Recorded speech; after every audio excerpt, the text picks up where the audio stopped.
Everyone, welcome to our EOD session. Date है आज अपनी 20/1/2023। आज मार्केट जो है ठीक ठाक गैप अप ओपन हुई थी। हम एक्सपेक्टेड कर रहे थे कि ऐसा हो सकता है। हमारा व्यू जो था वो कुछ ऐसा था। बेस्ट जो हमारा आज का प्लान हो सकता था वो ये हो सकता था कि नीचे जो भी एसएल पड़े हैं प्रीवियस डे के, मार्केट उनको पैनिक करने के लिए, डराने के लिए एक बार ऐसे रेड में आ सकती है। ये लाइव में हमने बोला भी था, ये एग्जैक्ट टी कैंडल खुलने से पहले। यहाँ पे आने के बाद अगर मार्केट फिर कुछ सपोर्ट लेती हुई दिखाई देती, ऐसे ऐसे धीरे धीरे अगर ऊपर जाती, तो फिर हम उस केस में देख के एक बाय साइड की ट्रेड प्लान कर लेते। ये व्यू था हमारा। बट मार्केट ने क्या किया, ये वापस ऊपर जाके यहाँ पे ये नेक्स्ट ग्रीन कैंडल बना दी, और ये जो प्रीवियस डे आई था यहाँ से मार्केट रेजिस्टेंस के जैसा दिखा रही थी। हमने फर्स्ट ट्रेड जो है अपनी यहाँ पे ली थी, और एसएल जो था इसके नीचे का रखा था। तो इसमें हमको क्या था, ये मार्केट ऊपर नीचे आई, ये किया, यहाँ पे ये ज़्यादा टाइम पास किया, इसने थोड़ा-सा फ्रस्ट्रेट कर दिया था। इसमें हम फ़ारिग हो गए, यहाँ पे हम कहीं पे निकल गए थे, मैं यहाँ पे निकल गया था इस कैंडल पे। तो इस ट्रेड का क्या लॉजिक था? सिंपल, मार्केट ओवरऑल जो एक ट्रेंड है वो बुलिश ट्रेंड है। मार्केट इतनी जल्दी ऐसे नीचे गिर नहीं सकती एकदम। तो हर लेवल पे क्या होता है, जैसे पिछले जो भी ये रेजिस्टेंस के लेवल हैं, जब भी मार्केट किसी रेजिस्टेंस पे आती है, तो रिटेलर क्या होता है कि सेल करता है, और मार्केट उसके ऐसे हिट करने के लिए ऐसे ऊपर चली जाती है। फिर एक कोई रेजिस्टेंस लेवल आ गया, वहाँ पे भी लोग सेल करेंगे, फिर तो ऐसे करके मार्केट कर सकती है। पर जो ये गैप होता है, ये कम से कम 100-150 पॉइंट का तो होता है इसमें जनरली, अगर स्ट्रॉन्ग बुलिश ट्रेंड है। आज मार्केट क्या थी, ये बिल्कुल छोटा-छोटा एक कैंडल फिर ग्रीन बना दी, फिर यहाँ पे ये टाइम पास कर दिया, फिर ये छोटा-सा कर दिया, फिर यहाँ पे इतने जल्दी, मतलब जो भी बाइंग आ रही थी आज, वो टोटल साथ के साथ सेल में कन्वर्ट हो रही थी। और दूसरी बात, जैसे बैंक निफ्टी ये छोटे-छोटे स्विंग बना रहा था अपसाइड के, उधर सेम टाइम पे निफ्टी जो है एग्जैक्ट अपना जो रेजिस्टेंस था उससे रेजिस्टेंस लेके बार-बार डाउन साइड जा रहा था। तो हमको बाइंग साइड में थोड़ा-सा कन्विक्शन कम थी सुबह की ट्रेड में। यहाँ पे ये वीकनेस दिख रही थी कि बायर्स उतने ज़्यादा स्ट्रॉन्ग नहीं हैं कि बहुत ज़्यादा एग्रेसिवली प्राइस को ऊपर लेके जा सकें। बार-बार हमने यहाँ पे इस फर्स्ट ट्रेड में करीब-करीब 66-67 के अराउंड यहाँ पे बुक कर लिया था पॉइंट्स। तो उसके बाद हमने यहाँ पे 2-3 बार अपनी सेल साइड की ट्रेड एग्ज़ीक्यूट करने की कोशिश की थी। रीज़न क्या था कि मार्केट पहले यहाँ से रेजिस्टेंस ले चुकी है। दोबारा मार्केट ने इस लेवल का अच्छे से ब्रेकआउट दे दिया इस कैंडल में।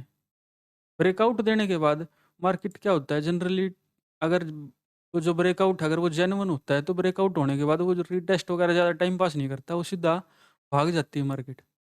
तो उसके बाद वैसा कुछ नहीं हुआ, मार्केट ने ब्रेकआउट किया।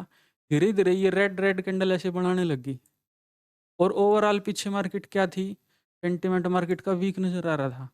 तो हमने यहाँ पे एक छोटे से एसएल के साथ सेल साइड की ट्रेड प्लान की थी, जिसमें हमारा एसएल हिट हो गया। दूसरी बार हमने फिर यहाँ पे कहीं पे एक बार ट्रेड लेनी सोची थी यहाँ पे, उसमें भी हमारा एसएल हिट हो गया। थर्ड टाइम, क्योंकि मार्केट जो है देखिए, कैंडल्स देखिए, कोई कन्विक्शन ही नहीं आ रहा था बाय साइड में जाने के लिए। तो ये जो बाइंग आई है, छोटी-छोटी ग्रीन कैंडल आती हैं ये। कभी भी ऐसी जो स्ट्रॉन्ग अगर ट्रेंड है मार्केट में, कभी नहीं आएँगी। आप पीछे बैक टेस्ट करके देख सकते हो। ये जो कैंडल्स आई हैं दोबारा, ये साफ थी कि मार्केट बहुत ज़्यादा ऊपर जाने में इंटरेस्टेड नहीं है यहाँ पे। तो क्योंकि हमारा एसएल जो है वो बहुत छोटा यूज़ करते हैं हम, 5-10 पॉइंट का ही लगाते हैं, ज़्यादा रिस्क नहीं लेते, तो जिस वजह से हमारे एसएल जो थे वो थोड़ा-सा बार-बार हिट हो रहे थे। ये ट्रेड हमने यहाँ पे ली फिर। इसके यहाँ पे ले ली थी, और इसके ऊपर का मेरे को याद है क्लियरली, मैंने 10 एक पॉइंट का, 15 पॉइंट का यहाँ पे एसएल लगवा दिया था। मार्केट कुछ हमारे फ़ेवर में आई, फिर अचानक से एकदम जाके यहाँ पे भी एसएल हिट कर दिया। फिर जैसे ही ये एसएल हिट हुआ, एक चीज़ ऑब्ज़र्व करी हमने कि मार्केट ने चलो ये ब्रेकडाउन दे दिया, इस लेवल का जो पीछे रेजिस्टेंस था इसका ब्रेकआउट दे दिया ऊपर की तरफ। उसके बाद कभी भी मार्केट जैसे यहाँ पे था, कि अगर मार्केट ब्रेकआउट देती है, तो ज़्यादा टाइम पास नहीं करती, और तुरंत में उसका अपोज़िट तो बिल्कुल करना ही नहीं चाहिए मार्केट को। नहीं तो फिर उस ब्रेकआउट का फ़ायदा क्या हुआ? वो वैसे ही फेक हो गया वो। तो ये एक फेक ब्रेकआउट हमको यहाँ पे सिग्नल मिल गया इसका कि हाँ, फेक ब्रेकआउट है। तो यहाँ पे हमको इस कैंडल पे हमने एंट्री बना ली थी। इनिशियली हमारा जो स्टॉप लॉस था, वो इस ग्रीन लाइन के आसपास यहाँ पे था, करीब-करीब 17-18 पॉइंट का था ये। मार्केट जैसे ही हमारी फ़ेवर में निकली, यहाँ से जब मार्केट पहुँच चुकी थी, तो मैंने साफ एक बात बोल दी थी कि एसएल अब हम घर से नहीं देने वाले आज के दिन, क्योंकि ऑलरेडी हमारे 10-10, 5-5 पॉइंट के एसएल पीछे 2-3 हिट हो चुके थे। तो भैया अपने एसएल को यहाँ पे ट्रेल कर सकते हैं। एसएल हमने बिल्कुल छोटा-सा रख लिया था ये नाम मात्र का, और फिर इसको चलने दिया। एक चीज़ यहाँ पे क्लियरली बताई थी कि मार्केट यहाँ से पहले क्या था कि रेजिस्टेंस ले रही थी ये बार-बार, और दोबारा अगर इस लेवल पे आई है तो डरने की बात नहीं है। यहाँ पे एक बार सपोर्ट ऐसे दिखाएगी ज़रूर, और फिर इसका ब्रेकडाउन दे देगी, और जब कैंडल या यहाँ पे कोई बड़ी कैंडल बनेगी, उसके आसपास प्राइस एक्शन देख के हम वहाँ पे निकल जाएँगे। ये चीज़ें बताई थी। फिर हमने एक ऑब्ज़र्व किया फिबोनाची सीरीज़ लगा वो टूल लगा के, कि ये जो लेवल था वो 38% का लेवल था। अब मार्केट में 2 रूल हमने पहले ही शेयर किए हुए हैं सबके साथ कि 23 और 38% का लेवल जो होता है, ये ट्रेंडिंग मार्केट के लिए होते हैं। तो मार्केट को अगर यहाँ से स्ट्रॉन्ग रेजिस्टेंस मार्केट लेके सीधा ऐसे जाती, तो हम मान लेते कि हाँ भाई, जो पीछे के मूव था, ये एक मार्केट आज अप ट्रेंड में है। बट पहले ही हमको यहाँ पे कन्विक्शन कम थी, क्योंकि देख चुके थे बायर में कैसी स्ट्रेंथ है, कैसी नहीं है। तो इसमें हमने बाय की कोई ट्रेड यहाँ पे एग्जीक्यूट नहीं करी। इस लेवल पे आके मार्केट ने क्या किया, फिर यहाँ पे ये कंसोलिडेट करना चालू कर दिया। छोटे-छोटे रैंडम कैंडल बनानी चालू कर दी। आगे फिर ये इसका ब्रेकआउट दे दिया इस लेवल का।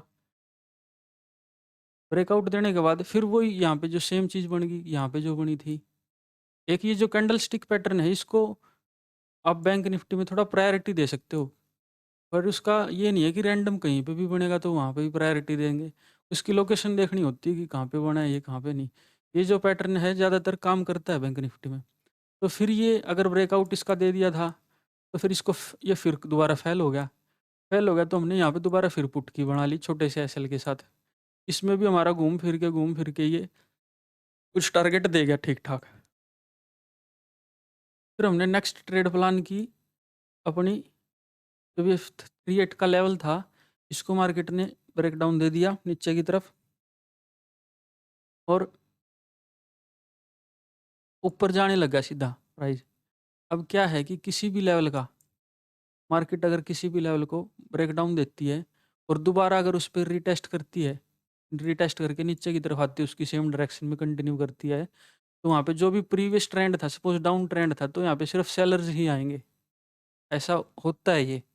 तो सिमिलरली यहाँ पे भी ऐसे ही एक्सपेक्ट कर रहे थे लोग। ये इसका ब्रेकडाउन दे दिया, यहाँ से ये यहाँ पे आके ये रेड कैंडल बनने लगी। ये मार्केट ने टाइम पास किया, हाँ, ये गिर सकती है यहाँ पे। तो मार्केट ने उसको फेक कन्वर्ट कर दिया, ये 2 ग्रीन कैंडल बना दी यहाँ पे। इन ग्रीन कैंडल को देख के हमने साफ बताया था कि मार्केट भाई एग्रेसिव कोई एंट्री अगर बुल साइड में लेना चाहे, बुलिश साइड में ऊपर की तरफ ले सकता है यहाँ पे। बाकी हम, क्योंकि हमारे पहले यहाँ पे छोटे-छोटे 2-3 ऐसे हिट हो चुके थे, और ये कुछ 2 ट्रेड में हमारा ठीक सा कुछ टारगेट छोटा-मोटा मिल गया था हमको। तो ज़्यादा रिस्क लेना नहीं चाहेंगे, हम इसमें थोड़ा सेफ लेंगे। तो हम वेट कर रहे थे कि ये जब नीचे थोड़ा रिटेस्ट करके अगर ऊपर की तरफ दोबारा आएगा, फिर हम इस लेवल पे ले लेंगे। हमने ये ट्रेड यहाँ पे एग्जीक्यूट कर दी दोबारा बाय साइड के लिए। इस कैंडल का जो करंट कैंडल चल रही थी, इसकी जो सेकंड कैंडल थी पीछे वाली, उसके यहाँ का एसएल लगा लिया छोटा सा, और इसको चलने दिया फिर इस ट्रेड ने भी। और एक चीज़ जो इम्पोर्टेंट है वो, कि हमारा जो टारगेट होता है वो, हम ऐसे ही रैंडम कुछ भी नहीं लगाते कि इसको ड्रा कर दिया, कहीं तक भी कुछ कर दिया ना, ऐसा नहीं है। जो पिछला इम्पोर्टेंट कोई सपोर्ट या रेजिस्टेंस लेवल होता है ना, इनिशियल जो हमारा टारगेट होता है वहाँ तक का होता है। उसके बाद वहाँ पे जाके मार्केट कैसा क्या प्राइस बिहेवियर करती है, उसके अनुसार हम आगे बड़ा या छोटा जो भी करना होता है वो फिर देख लेते हैं। यहाँ पे आके ये चीज़ हमने ऑब्ज़र्व तो कर ली थी कि हाँ, ये मार्केट गलत कर रही है, जो यहाँ पे ये फेक ब्रेकआउट जैसे दिया था, ये दिया था, वैसा ही कुछ यहाँ पे दे रही है। बट बार-बार क्या है कि 2 साइड हमने पुट की ले ली, एक कॉल की ले ली, फिर पुट की, फिर कॉल की, उससे साइकोलॉजी बहुत ज़्यादा खराब हो जाती है। ना इतनी ज़्यादा ट्रेड जो है फटाफट मैनेज हो पाती, ये ली, ये ली, ये ली, उससे पहले 1 2-3 ले ली थी। तो दिमाग जो है इनको इतनी ट्रेड्स को एकदम डाटा को ठीक से इंटरप्रेट नहीं कर पाता, जिससे गलतियों के चांस बढ़ जाते हैं। तो ये हमने अवॉइड करना थोड़ा ठीक समझा। फिर क्या है, मार्केट दोबारा इस 38 के लेवल पे आई, यहाँ से दोबारा इसका ब्रेकआउट दिया। अब वही जो सिनेरियो जो पीछे बताया कि अगर मार्केट ने ग्रीन कैंडल बना दिया या रेड कैंडल कोई भी अगर ब्रेकआउट दिया है किसी लेवल का अच्छे से, जैसे ये दिया था, उसके बाद अगर मार्केट ऐसी-ऐसी कैंडल बनाती है, तो वो वीकनेस दिखाती है। सिमिलरली मार्केट ने क्या किया, ये ग्रीन कैंडल बना दी यहाँ पे। ये इनसाइड बार एक आपने सुना भी होगा, देखा भी होगा, ये एक बड़ी कैंडल बन गई, उसके अंदर ही ऊपर रेंज में ये बन गई ऐसे कैंडल। और जब ये ग्रीन कैंडल ने नेक्स्ट ग्रीन कैंडल ने इसका ब्रेकआउट दिया, तो यहाँ पे बायर्स इन आ गए। बायर्स आते ही साथ फिर ये रेड कैंडल आ गई। यहाँ पे छोटे-छोटे हमारे 2-3 रैंडम स्टॉप लॉस हिट हो गए थे। यहाँ पे हमने बाई की ले ली क्योंकि मूव क्या है कि मार्केट का आज कुछ भी नहीं पता था, रैंडमली कुछ भी अब ऊपर नीचे ऐसे मूव दे रही थी, तो हम क्या था कि मूव कैप्चर करना चाहते थे, पर एसएल हमने बहुत छोटे-छोटे रखे थे कि जाएगा तो सिर्फ 5-7 रुपए जाएँगे हमारे एक लॉट के ऊपर, कोई ज़्यादा दिक्कत नहीं है। बट अगर ये मूव ऊपर की तरफ जाएगा तो कम से कम 60-70 पॉइंट तो हमको दे के जाएगा। तो हम मूव मिस नहीं करना चाहते थे, जिस वजह से हमने छोटे-छोटे एसएल बार-बार लेना आज थोड़ा-सा ठीक समझा। जनरली ऐसा नहीं किया जाता। तो ये फिर इसने इसको भी फेक कन्वर्ट कर दिया। फिर मार्केट नीचे आने लगी। फिर क्योंकि मार्केट ने इतना ज़्यादा कंसोलिडेट किया था, तो मार्केट नीचे आ भी सकती थी ऐसे। तो यहाँ पे हमने एक प्लान की थी, उसमें भी हमारा छोटा-सा यहाँ पे 6-7 पॉइंट का ऐसा हिट हो गया था। फिर मार्केट ने क्या किया, जैसे ऊपर जाने लगी, ये छोटी-छोटी ऐसी रेड आने लगी। ये कैंडल देखिए आप, इनमें कौन इनमें बाइंग कर सकता है? कैसे क्या? कुछ दम ही नहीं है इन कैंडलों में। तो यहाँ पे आके फिर ये नेक्स्ट एक ग्रीन बना दी। उस ग्रीन के बाद फिर वो सेम जो अपना पैटर्न है बैंक निफ्टी का, ये 2 कैंडल्स का, जैसे ये था, ये था। कैंडल्स को ऑब्ज़र्व करना सीखिए थोड़ा-सा, फिर तो आपकी ऑब्ज़र्वेशन कैपेसिटी है वो जल्दी डेवलप होगी। तो ये फिर वही कैंडल बन गई।